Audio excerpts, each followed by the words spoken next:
ನೀವು ರಾಯರ ಸೇವೆ ಅಥವಾ ಪೂಜೆಯನ್ನು ಮಾಡ್ತಾ ಇದ್ದೀರಾ? ಹಾಗಾದರೆ ರಾಯರ ದೃಷ್ಟಿ ನಿಮ್ಮ ಮೇಲೆ ಬಿದ್ದಿದೆಯಾ ಅಥವಾ ಮನೆ ಮೇಲೆ ಬಿದ್ದಿದೆಯಾ ಅಂತ ನೀವು ಏನಾದರೂ ತಿಳಿದುಕೊಳ್ಳಬೇಕೆಂದರೆ ನಿಮಗೆ ಯಾವೆಲ್ಲ ಸಂದೇಶಗಳು ರಾಯರು ಡೈರೆಕ್ಟಾಗಿ ಅಥವಾ ಇಂಡೈರೆಕ್ಟಾಗಿ ಏನೆಲ್ಲ ಸೂಚನೆಗಳನ್ನು ರಾಯರು ನಿಮಗೆ ತಿಳಿಸಿಕೊಡುತ್ತಾರೆ ಈ ವಿಡಿಯೋದಲ್ಲಿ ತಿಳಿದುಕೊಳ್ಳೋಣ. ಪೂರ್ತಿಯಾಗಿ ನೋಡಿ. ರಾಯರು ನಿಮ್ಮ ಮನೆಗೆ ಬರಬೇಕಾದರೆ ಅಥವಾ ಇರಬೇಕಾದರೆ ಏನೆಲ್ಲ ಸೂಚನೆಗಳನ್ನು ಕೊಡುತ್ತಾರೆ, ಏನೆಲ್ಲ ಅನುಭವಗಳನ್ನು ಮಾಡುತ್ತಾರೆ ಅದರ ಬಗ್ಗೆ ನಿಮಗೆ ಮಾಹಿತಿಯನ್ನು ಕೊಡ್ತಾ ಇದ್ದೀನಿ ಈ ವಿಡಿಯೋ ಮೂಲಕ. ರಾಯರನ್ನ ಪೂಜೆ ಮಾಡ್ತಾ ಇದ್ದೀನಿ. ಪ್ರತಿಯೊಬ್ಬರಿಗೂ ಆಸೆ ಇದ್ದೇ ಇರುತ್ತೆ, ನಮ್ಮ ಕಷ್ಟಗಳಿಗೆ ಸ್ಪಂದಿಸಬೇಕು ರಾಯರು ನಮ್ಮ ಜೊತೆ ಇರಬೇಕಪ್ಪ, ನಾನು ಕರೆದಾಗ ನನ್ನ ಜೊತೆ ಮಾತಾಡಬೇಕಪ್ಪ, ಸ್ಪಂದನೆ ಕೊಡಬೇಕು ಅಥವಾ ಕಷ್ಟಗಳಿಗೆ ಸೂಚನೆಗಳನ್ನು ಕೊಡಬೇಕು, ಮಾರ್ಗದರ್ಶನವನ್ನು ತೋರಿಸಬೇಕು, ನೀಡಬೇಕು. ಎಲ್ಲರಿಗೂ ಆಸೆ ಇದ್ದೇ ಇರುತ್ತೆ. ರಾಯರ ದರ್ಶನವನ್ನು ಪಡಿಬೇಕು, ಮಂತ್ರಾಲಯಕ್ಕೆ ಹೋಗಬೇಕು, ಕನಸಲ್ಲಿ ಬರಬೇಕು, ಹೂ ಪ್ರಸಾದವನ್ನು ನೀಡಬೇಕು, ನನ್ನ ಕಷ್ಟಗಳಿಗೆ ಸ್ಪಂದಿಸಬೇಕು ರಾಯರು. ಇನ್ನು ಹೂ ಪ್ರಸಾದದಲ್ಲಿ ನಮಗೆ ಸೂಚನೆಯನ್ನು ಕೊಡ್ಬೋದು ರಾಯರು. ಯಾಕಂದರೆ ತುಂಬ ಜನಕ್ಕೆ ಆಸೆ ಇರುತ್ತೆ, ರಾಯರ ಜೊತೆ ನಾನು ಮಾತಾಡಬೇಕು, ರಾಯರ ಜೊತೆ ಸ್ಪಂದನೆ ಮಾಡಬೇಕು, ರಾಯರ ಜೊತೆ ನಮಗೆ ಅನುಭವ ಆಗಬೇಕು, ಮಾರ್ಗದರ್ಶನವನ್ನು ರಾಯರು ನಮಗೆ ತೋರಿಸ್ಬೇಕು, ದೃಢವಾದ ನಿರ್ಧಾರವನ್ನು ತಗೊಳ್ಳೋದು, ನಮಗೆ ಧೈರ್ಯವನ್ನು ತುಂಬಬೇಕು. ನಮಗೆ ರಾಯರು ನಮ್ಗೆ ತುಂಬೋದೇ ಫಸ್ಟು ಧೈರ್ಯ ಅಂತಲೇ ಹೇಳ್ಬೋದು. ಯಾಕಂದರೆ ನಮಗೆ ತುಂಬ ಅಂದರೆ ನಾವು ಹೆದರ್ಕೊತಾ ಇರ್ತೀವಿ, ಪ್ರತಿಯೊಂದು ಕೆಲಸವನ್ನು ಮಾಡ್ತಾ ಇರ್ತೀವಿ, ಆದರೆ ನಾವು ಧೈರ್ಯದಿಂದ ಮಾಡ್ತಾ ಇರೋದಿಲ್ಲ, ಮುನ್ನುಗ್ಗಕ್ಕಾಗಲ್ಲ ನಮಗೆ.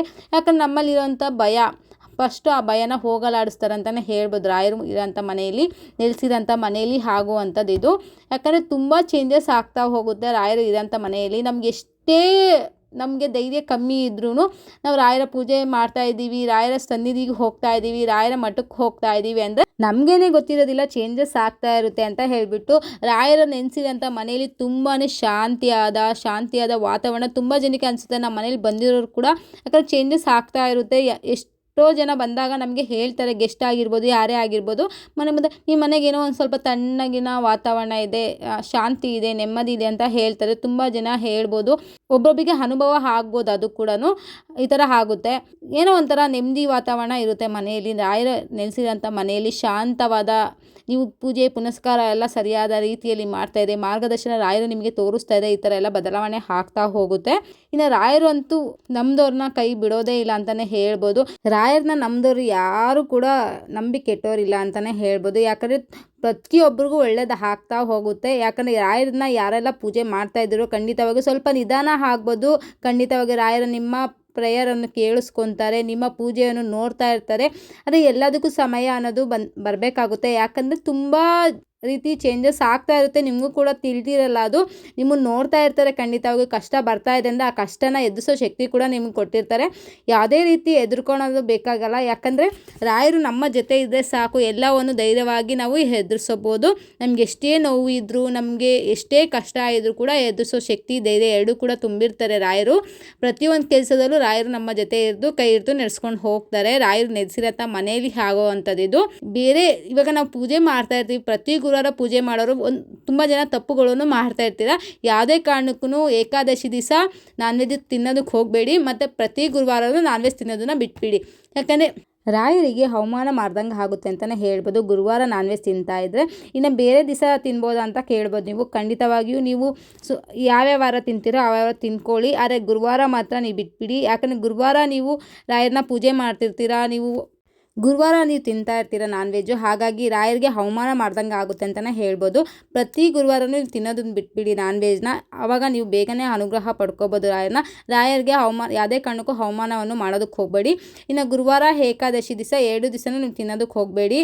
ಇನ್ನು ಪ್ರತಿ ಗುರುವಾರ ನಾನ್ ವೆಜ್ ಬಿಟ್ಟು ರಾಯರನ್ನ ಪೂಜೆ ಮಾಡಿ. ಇನ್ನು ಬೇರೆ ದಿನಗಳಲ್ಲಿ ತಿಂದಾಗ ರಾಯರ ಮುಂದೆ, ಫೋಟೋ ಮುಂದೆ ಹೋಗೋದಕ್ಕೆ ಹೋಗಬೇಡಿ, ದೇವರ ಕೋಣೆಗೆ ಹೋಗೋದಕ್ಕೆ ಹೋಗಬೇಡಿ.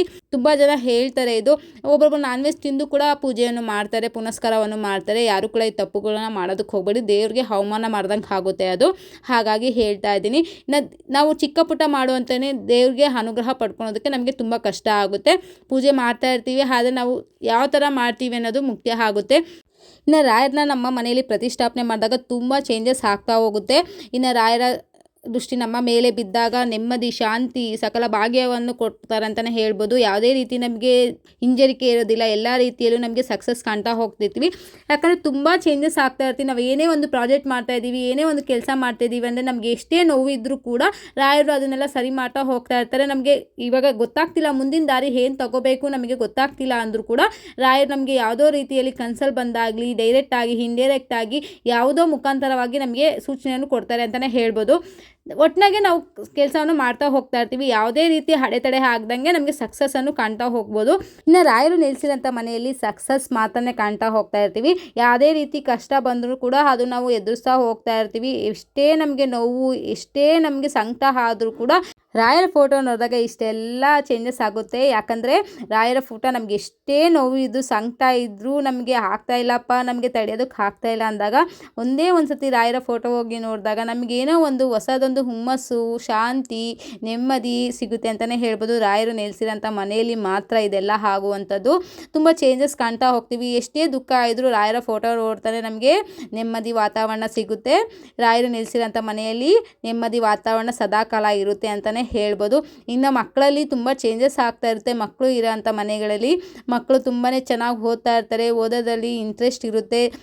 ಇನ್ನು ತುಂಬ ಚೇಂಜಸ್ ಮಕ್ಕಳಲ್ಲೂ ಕಾಣ್ತಾ ಹೋಗ್ಬೋದು. ಇನ್ನು ಆರೋಗ್ಯ ಸಮಸ್ಯೆ ಇದ್ದರೂ ಕೂಡ ಅದನ್ನು ನಿವಾರಣೆ ಮಾಡ್ತಾ ಹೋಗ್ತಾ ಇರ್ತಾರೆ ರಾಯರು.